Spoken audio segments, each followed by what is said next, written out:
पत्रकार.com ਦੇ ਲਈ मैं दलजीत सिंह ਤੁਹਾਡੇ ਹਾਜ਼ਰ ਹਾਂ, ਤੁਹਾਡੇ रूबरू हाँ। उपासना शर्मा जो एक लड़की है मध्य प्रदेश इंदौर तो इत्थे आए हैं ਸਿੰਘੂ ਬਾਰਡਰ। सो ਅਸੀਂ ਲੰਘੇ ਜਾ ਰਹੇ ਸੀ ਤਾਂ ਉਹਨਾਂ ਸਾਨੂੰ ਕੋਈ ਕੁਐਸਚਨ ਕੀਤੇ ਤਾਂ ਅਸੀਂ ਪੁੱਛਿਆ ਤੁਸੀਂ, ਉਹ ਕਹਿੰਦੇ ਮੈਂ ਐਮਪੀ ਤੋਂ ਆਈ। ਤਾਂ ਮੈਂ ਸੋਚਿਆ ਕਿ ਇਹਨਾਂ ਦੇ ਜਿਹੜੇ ਵਿਚਾਰ ਆ ਤੁਹਾਡੇ ਤੱਕ ਪਹੁੰਚਾਉਣੇ ਬੜੇ ਜ਼ਰੂਰੀ ਹੈ। ਇਹ ਮਾਸ ਕਮਿਊਨੀਕੇਸ਼ਨ ਦੇ ਸਟੂਡੈਂਟ ਨੇ, ਉੱਥੋਂ ਦੇ ਜਿਹੜੇ ਹਾਲਾਤ ਨੇ, ਜੋ ਉੱਥੋਂ ਦੇ ਕਿਸਾਨਾਂ ਦੇ ਅੱਜ ਦੀ बुरी हालत है ਉਹਦੇ ਤੇ ਇਹ रूबरू ਤੁਹਾਨੂੰ कराउणगे, चानना पाउणगे। सो नमस्कार उपासना। नमस्कार जी। तो आप इंदौर से आए हैं? हाँ जी। कितने दिन हो गए आपको आए? मैं इंदौर से आई हूँ, मुझे आज ये 5वां दिन है मेरा। 5वां दिन? हाँ जी। तो यहाँ तो किसानों की हालत आपने देख ली, आपकी जो स्टेट है नेटिव स्टेट, वहाँ पे कैसी हालत है किसानों की? हमारे यहाँ पे ये हालत है, और ये चीज़ अभी हम सभी न्यूज़ के माध्यम से भी आप लोगों को मालूम पड़ी होगी कि हमारे यहाँ पे जो किसान है, जो स्पेशली सब्जी वगैरह के व्यापारी हैं, उन लोगों की ये हालत है कि वो अपना मतलब मजबूरन में इतनी मतलब उनको 1 रुपया भी भाव नहीं मिल रहा था सब्जी का। इस कारण से उन्होंने इतनी मजबूर हो गए कि वो लोग मवेशियों को, मतलब जो अपने जानवर होते हैं, जो पालतू जानवर होते हैं, जो जानवर होते हैं, गाय भैंस मवेशियों को खिलाने के लिए मजबूर हो गए थे। तो उस पर भी मतलब जो सरकार है, इवन जो हमारी मध्य प्रदेश सरकार भी है, वो भी कुछ खास ध्यान दे नहीं रही है। और जो आंदोलन करना चाह रहा है हमारे यहाँ पे, उसके खिलाफ भी ऐसे ही सब हो रहा है कि उसको कहीं ना कहीं उसकी आवाज़ दबा दी जा रही है, उसको मतलब परेशान किया जा रहा है। कैसे? मतलब जैसे अभी मैं आपको एक बात बताऊँ, मैं भी जब वहाँ से आ रही थी, तो ये चीज़ हुई कि जब रास्ते में मैं वहाँ से निकल रही थी, तो जो किसान भाई लोग थे वो लोग भी जैसे दिल्ली के लिए रवाना हुए, कुछ मतलब यहीं ਸਿੰਘੂ बॉर्डर आने के लिए, या मतलब जो आंदोलन है, जो भी आंदोलन में आने के लिए रवाना हुए, तो जैसे ही देखा कि मतलब किसान मोर्चा के लिए जा रहे हैं, तो मतलब बाकायदा पूछताछ करना चालू कर दी कि आप क्यों जा रहे हैं, क्या काम है। मतलब ये चीज़ हो गई है कि आपको अच्छे से निकलने भी नहीं दिया जा रहा है। जो आपके मुख्यमंत्री हैं शिवराज चौहान, वो तो बोलते हैं कि मैं किसान का पुत्र हूँ, मैं किसानों का नेता हूँ, वो भी ऐसा कर रहे हैं? वो किसान के पुत्र हैं, किसानों के नेता हैं, ठीक है। अभी जो ये जो कानून है, इसमें ये चीज़ कही जा रही है कि आपको मंडी सिस्टम नहीं रहेगा, आप कहीं पे भी अपना अनाज बेच सकते हो, ये चीज़ कही है, ठीक है। लेकिन उन्हीं का ही, शिवराज सिंह चौहान जी का ही ये बाइट था, और उनका ही ये बयान था कि जो हम लोग जो आपकी फसल खरीदने में जो हम लोग प्रेफरेंस देंगे, वो सबसे पहले मध्य प्रदेश वालों को देंगे। उन्होंने ये बात बोली है, खुद ने बोली है, मतलब ऑन पेपर है, आप चाहें तो मैं दिखा सकती हूँ पेपर कटिंग।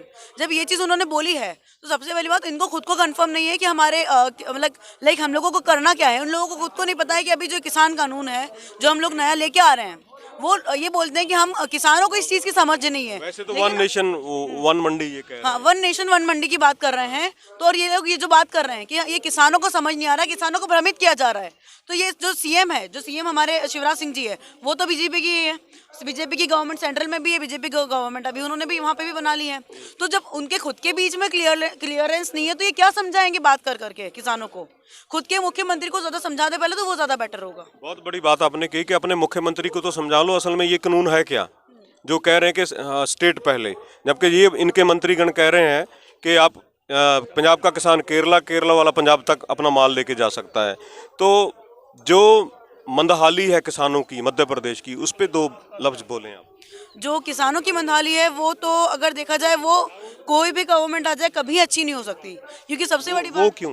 सबसे बड़ी बात क्या है कि जो एमएसपी की बात करते हैं हम, वो हमारे ऐसा है, जो सीहोर मंडी है, सीहोर में कभी जो 1800-1900 का जो जाना चाहिए गेहूँ, वो 1400-1500 में जा रहा है कुल। मैंने तो सुना एमपी का जो गेहूं है बहुत महंगा बिकता है। बहुत महंगा बिकता है, लिटरली महंगा बिकता है। क्योंकि और इवन यहाँ पे भी बिकने आता है वो, क्योंकि ऐसा माना जाता है कि जो हमारा चंदौसी गेहूं है वो काफ़ी अच्छा है।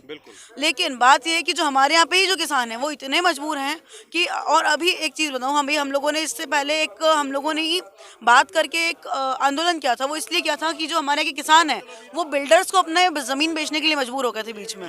जो और मतलब इंदौर में ये चीज़ हुई है कि जो किसानों की ज़मीन है, मतलब जो खेती की ज़मीन है, वो बिल्डरों को दे रही थी, देना चालू कर दिया था किसानों, क्योंकि मजबूरी थी कि कम से कम हमारे पास पैसा आ जाएगा करके। तो हम लोगों ने एक चीज़ करी थी, हम लोगों ने बात की किसानों से कि भैया नहीं, ये चीज़ मत करो। अगर आप कंक्रीट का जंगल बना दोगे तो हम क्या ईंट फोड़ के खाएंगे क्या? ये बात हर आदमी को समझनी चाहिए। ये चीज़ हमें समझनी चाहिए। और मैं इवन यहाँ पे भी अभी ये सारे किसान भाइयों से भी, और मतलब इवन ये जो आपका मीडिया है, इसके माध्यम से मैं ये चीज़ कहना चाहूँगी कि कम से कम हम एग्रीकल्चर की अगर बात कर रहे हैं, तो हम ये चीज़ पे ध्यान दें कि हमें एग्रीकल्चर पे सच में ध्यान देने की ज़रूरत है अभी। क्योंकि बात ये है कि हम तो एक बार में चालू हो जाएगा कि चलो हमारे पास मैं किसी किसान फैमिली से नहीं हूँ मैं, बट ये है कि मेरा रोटी से नाता है, और रोटी से नाता है, इसी कारण मैं यहाँ पर भी हूँ।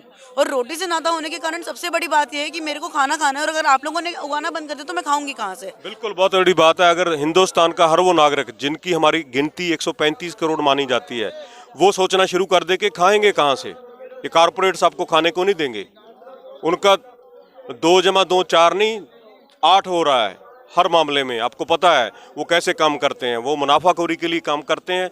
वो तो स्पष्ट बात है, वो जो इन्वेस्टमेंट करेंगे उसमें से अपना पैसा निकालेंगे। बिजनेस का रूल यही है। तो ये सोचना भारत के उन वासियों का है कि उनको खाना क्या है। सो मैं दलजीत सिंह, पत्रकार.com के लिए सिंघू बॉर्डर से।